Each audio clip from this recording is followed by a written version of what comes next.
یانەی سلێمانی دەیەوێت جگە لە خۆی هیچ یانەیەکی تر نزیکی نەبێتەوە لە بردنەوەی نازناوەکە. تیپی تۆپی دەست یانەی سلێمانی دوایین ئامادەکاریەکانی بۆ یاریەکانی خولی نایابی کوردستان کۆتایی پێهێناو. دەیەوێت جگە لە سەرکەوتنی بۆ قۆناغی داهاتوو نازناوەکەش بۆ خۆی بێت.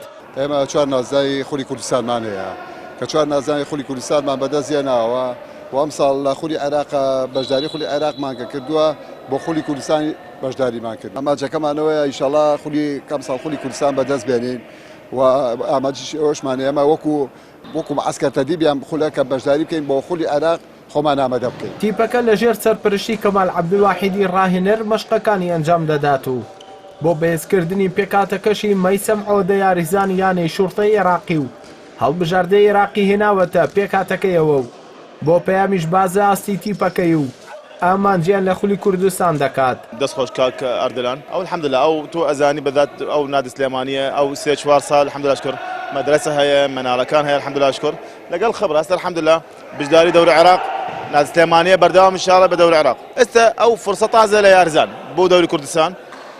دەوری کوردستان من یاری بە دەوری کوردستان جوانە بەس یەک ملاحەڵە بۆ دەوری کوردستان ئەگەر بەردەوام دەوری کوردستان بە ئەجباری یارزان مەناڵەکان دابەزی 2000 بە هەموو یارزان ئەو سیانزە فرقە دابەزی بە یارزان طموح کە مدرب من یەکەم جار یارزان یاری تۆ بدەست تازە مو بە عشائری و بە عفو یعنی بە یاری فەردی ئەو بە یاری جەماعی تۆ بدەست ئەمێک طموح دووەم بوو نادی سلێمانی و لەگەڵ من مدرب ئینشاءڵڵا منافەسە لە دەوری کوردستان.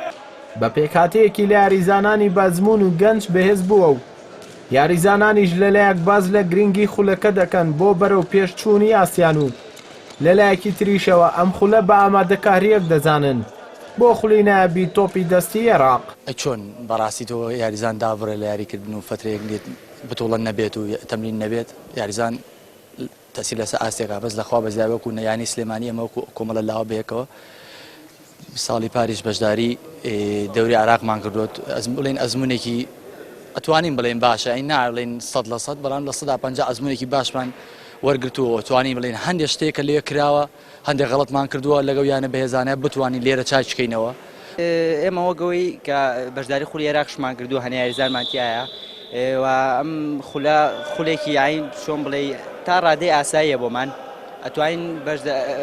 ئەتوانین بە باشی بەشداری بکەین و ئەمە گرنگی زۆرە لەبەرەوەی ئەگەر بتوانین لە خولی کوردستاندا ئاسێکی باش پێشکەش بکەین ئەو کاتە ئەتوانین لە دەوری عێراقش بەشداری دەوری عێراقش بکەین بە شێوەیەکی باش.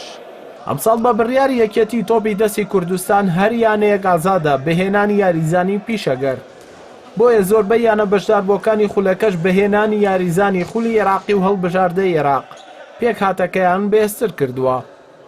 بڕیارە ڕۆژی شەمە یاریەکانی کۆمەڵی سلێمانی خولی نایابی تۆپی دەستی یانەکانی کوردستان بە بەشداری حەودیانە دەست پێ بکات و لە کۆتاییشدا چواردیانە لە هەردوو کۆمەڵی هەولێر و سلێمانی بۆ خولی نایابی کوردستان دەمێننەوە. ئەردەڵا محەممەد کەناڵی ئاسمانی پەیام سلێمانی.